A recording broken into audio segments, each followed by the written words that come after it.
Hi everyone, welcome to Lola's Frugal Life. This is episode number 217. Today we're going to be talking about tips for reducing food waste.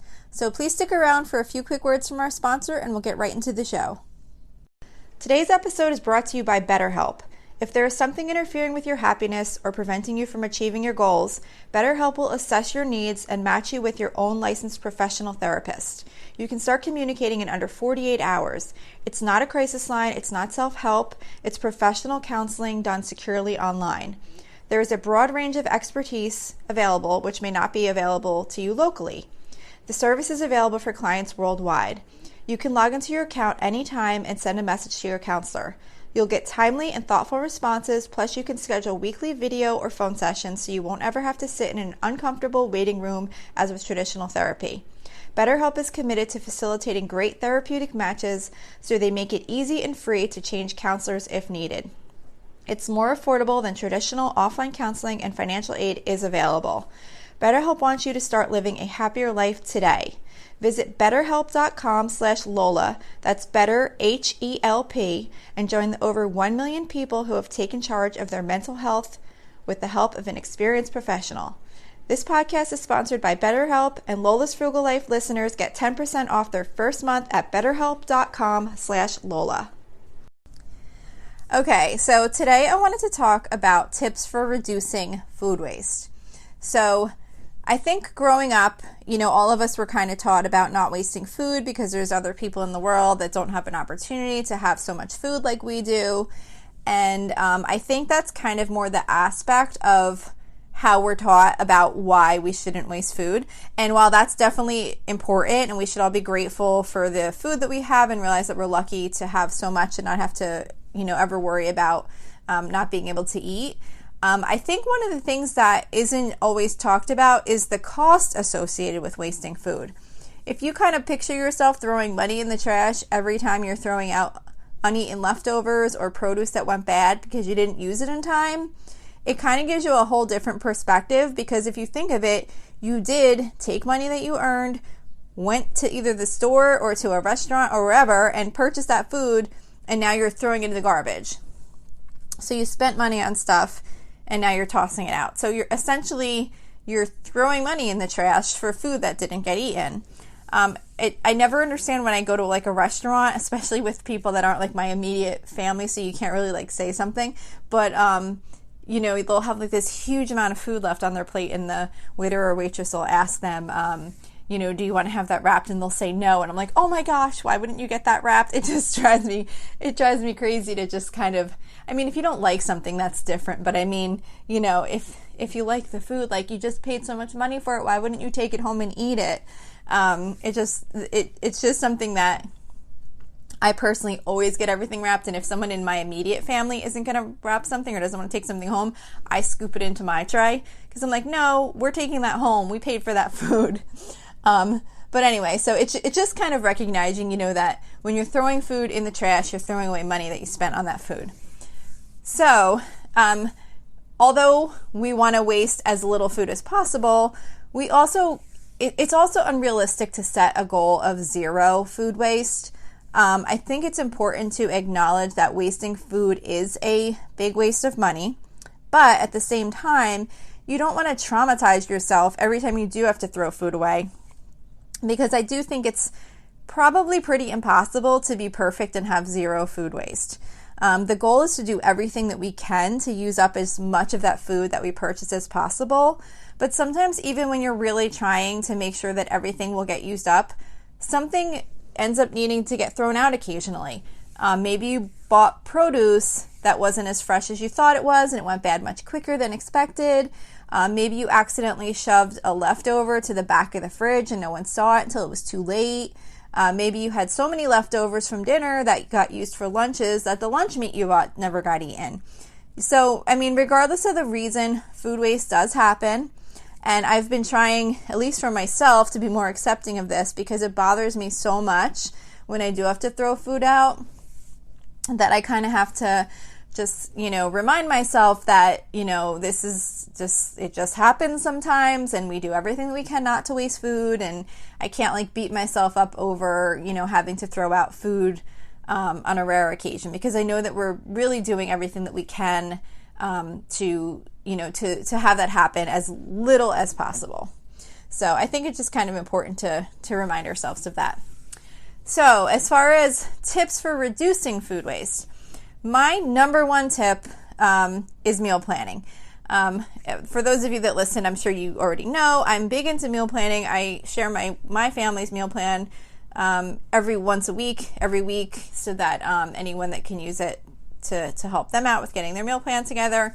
But I think that meal planning is so important, and especially with reducing food waste, because I think it's just kind of, even just in the nature of going through the process of planning what you're going to eat and what you're going to purchase, it really helps make sure that everything you purchase is going to get used, because you're going to say, okay, here's what we're going to eat for the week. This is what I need to buy for these meals. So just kind of by the nature of going through that process, more likely than not, most of the stuff that you buy is going to get used to make those meals. It's not like you're just going to the grocery store and kind of grabbing random things and you may or may not wind up using them in meals. When you're meal planning, you already have a plan for exactly when you're going to use all those things that you're going to buy. Also related to creating your meal plan, that is a really big benefit in wasting less food, is checking your freezer or pantry first to see what you already have that you can use up in your meal plan for next week. So maybe you have some frozen meat, some frozen vegetables, canned vegetables. You might have some dry rice or pasta. Whatever you have, look to see what you have and see how you can use those ingredients to start populating what you're going to make for your meals for the upcoming week. Because you've already purchased those items, so why go out and buy more stuff first before you've used up what you already have? Stuff that you already have on hand that you can use for your meals the next week.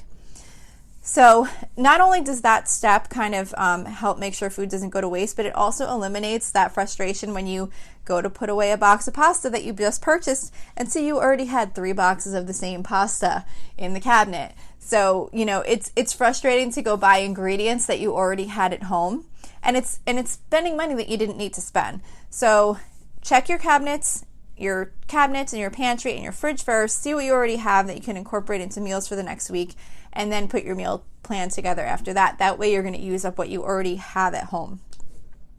And then when you're creating your meal plan, make sure to put more perishable items earlier in the week and things that will stay better longer later in the week. So like, for example, you'd want to use up fresh vegetables and fruits that expire quickly earlier in the week, like right after you go food shopping, and then ones that last longer later in the week. And if possible, or when possible, if you can get frozen fruits and vegetables, fruits for smoothies, vegetables for side dishes, they won't go bad and they're actually just as good for you. And then you don't have to worry about them going bad. You still, of course, want to make sure you use them. But if, you have a night where you can't cook a meal or whatever, you don't have to worry because you had frozen vegetables and you don't have to make sure that you use those up. So I try and do kind of a mix of those, just so that it's not like I have to make sure I cook everything every single night, like in case something comes up, because, if they're all fresh ingredients, it can be hard to rearrange things if you need to. So, that's one of the things that I wanted to mention. If you do have to skip a meal that was on the meal plan, you want to kind of take a look at your meal plan for the rest of the week and shift things around if you need to make sure you use up perishable items. So say, for example, if you were going to make a salad with fresh spinach on one night and you ended up not cooking that night for whatever reason, maybe you had a really busy night and you had to just get a pizza or whatever, look at your meal plan and see if you could shift things around so that maybe you can use that fresh spinach the next day or like as soon as possible. Maybe tomorrow you were going to be using a frozen vegetable side dish. So you could say, okay, well, instead of that frozen vegetable, we'll save that. We can use that for another meal because that won't go bad. Instead, today we're going to use the fresh spinach so that we can use it up before it goes bad. So like I was saying, I try to have not too many meals using all fresh ingredients. That way I do have some flexibility in switching things around if I have to, so that I can take a fresh ingredient that needs to get used up and move it to another night, and then just save whatever the other side dish was going to be for another time, or even later into another week if it's like a boxed rice or a frozen vegetable or a canned vegetable or something like that that doesn't necessarily have to get used that week. Another tip is to check your fridge on a daily basis to see what needs to be used up. Just like a really quick look through the fridge. Are there any containers in there that someone forgot about? Do you have maybe sour cream or cheese or too many eggs or whatever it might be that's in the fridge that needs to get used up? Maybe if you have too many eggs, you can make some hard-boiled eggs to use for lunches or snacks or add to salads. Or if you have too much American cheese, maybe make some grilled cheese sandwiches for lunch one day. Just kind of take note of what you have in there. That way you can be making sure that you use it up. Sometimes you'll just forget, even say you have like lunch meat in the fridge and you see like, oh, we've had this for a couple days and there's still a lot left here. This probably isn't going to get used up. Can you maybe like break it up and put it in a salad with dinner or whatever? Or certain lunch meats you can even freeze. Like for example, ham freezes pretty well. It's not like my favorite where I would want to use it on a sandwich because it does get like, when you defrost it, like it gets a little bit watery. Like, I don't know, maybe it's only certain hams or whatever. But it's still really good to use if you were going to do like ham and eggs, or like put it like as ham, like on a grilled cheese sandwich, like a grilled ham and cheese. So see if there's anything that you have that maybe can be frozen. And then also check to see if there's any leftovers in there that you can use as sides with another meal. Whenever I make dinner, I always try and check the fridge to see if there's side dishes left over from the last couple of nights. That even if there's maybe just a little bit, I just stick it in the microwave and heat it up and put it out as an extra side dish. And usually someone will eat some of it. Even if it doesn't all get eaten, usually at least one person in the family will wind up getting some of that as an extra side dish with their meal. So it really helps use up those leftovers just by kind of heating them up and sticking them out with the rest of the food. And even if it's something that wouldn't necessarily go with the meal, like even say if it was like leftover, I don't know, pork chops or something, and we're having hamburgers tonight. Sometimes I'll even just say there's like 2 pork chops in the fridge. I'll just like heat them up and put them on a plate and put them out with the hamburgers. And maybe someone feels like having one of them instead of a hamburger. Or maybe someone just cuts off a piece and has it with their hamburger. Like whatever. It doesn't have to like traditionally go with the meal. Just heating it up and putting it out, oftentimes someone will wind up eating some of it. So even if it doesn't all get eaten, at least you'll get more of it eaten than if you just let it sit in the fridge until you realize it's too late and then the whole thing just gets tossed in the trash. So if you just kind of try and be creative in using those things up and really just checking, like I think just checking the fridge on a regular basis is really important because sometimes we honestly just forget that stuff is in there and then that's when it winds up going bad. Another tip is to store food in a way that promotes less food waste. And what I mean by that is storing your food so that you can easily see what you have.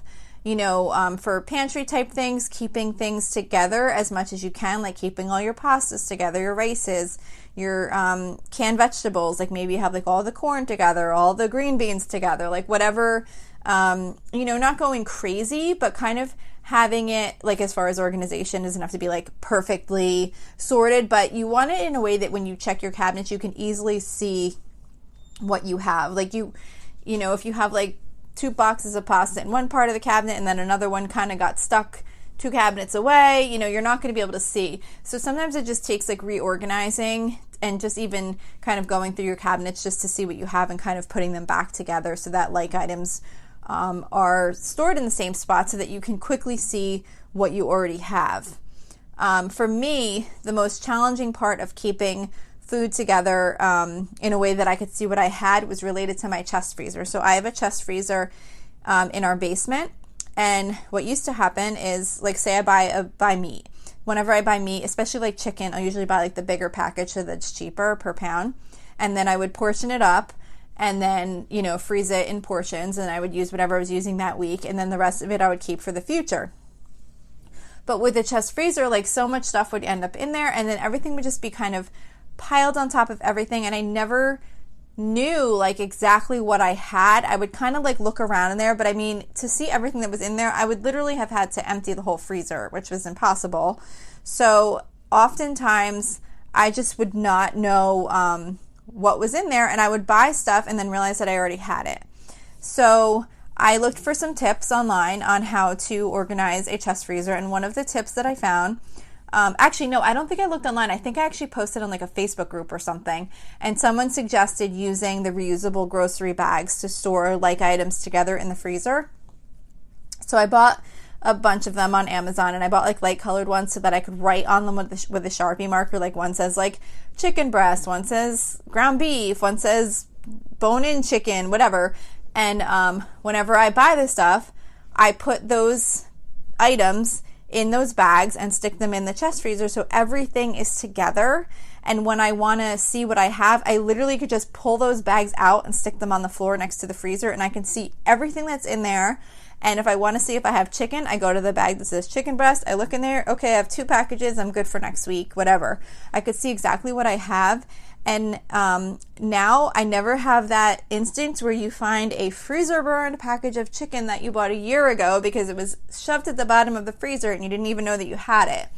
So it's really, really helped me. So if you have any area that you're having a challenge in keeping things organized in a way that you can see what you have, maybe do a search online, or if you're in a Facebook group, just ask for some tips, because that really helped me. So I'm sure there's other tips on how to organize food better, but I think it's really important to organize what you have so that you can see what you have, so that you're using it up and not letting it go to waste. Because it's not only the freezer stuff, stuff in your cabinet too can expire, and you want to make sure that you use it before it goes bad. And then my last tip is just really being mindful of freezing leftovers whenever you can, if you don't think they're gonna get eaten in time. So what I try and do is, if we have a lot of leftovers and I can just tell by the amount of leftovers that we have that it's very unlikely that this is all going to get eaten up, I'll freeze a portion of it right away. I'll usually keep some of it out so that whoever wants to have some within the next day or two can have some. But if I know there's just too much, I'll just freeze it right away. Of course, this is only for things that can be frozen. But some of the things that I'll do this with are like chili, French dip, pasta sauce, soups, things like that, pulled pork, any of those, crock pot meat type things, those type of things that I just mentioned, they do freeze really well. And what I'll do is I'll try and freeze them in small enough portions so that I know that when I do take it out to defrost it, the portion that I take out will all get eaten, because I don't want to freeze this like huge portion and then take it out to defrost it, and then half of that winds up having to get thrown out because it was just too much. So, having that can really make it good for like a quick, perfect lunch, like a quick little lunch on a weekend, or like a quick meal on a busy night or whatever. You can just pull them out, defrost them, and then use those things up. And those if I freeze up little things like that, I kind of have like one spot where I keep like those types of little frozen extras, I guess.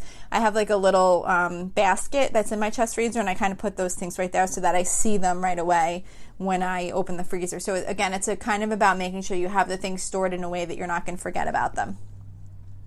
So that's all I really have for today.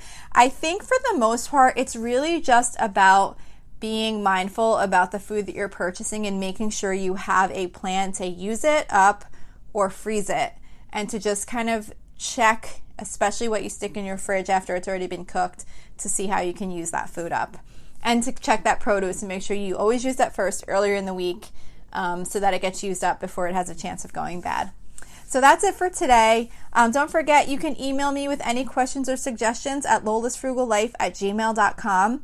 You can also follow me on Instagram and Facebook at Lola's Frugal Life. You can find blog posts for each episode on my website at lolasfrugallife.com. And you can also join our private listeners group at facebook.com/groups/lolasfrugallife. And if you enjoy the show, please make sure to subscribe on Apple Podcasts, YouTube, or wherever you listen from. And I would love it if you would screenshot the show and tag me on Instagram. Also, if you can take a couple of seconds to rate and review the podcast, that would be really helpful to me. It really helps with having the show come up in more search results so that other people can find it. So I'd really love to continue to grow our audience. So that's it for today. Thank you so much for listening, and I hope you have a really awesome day.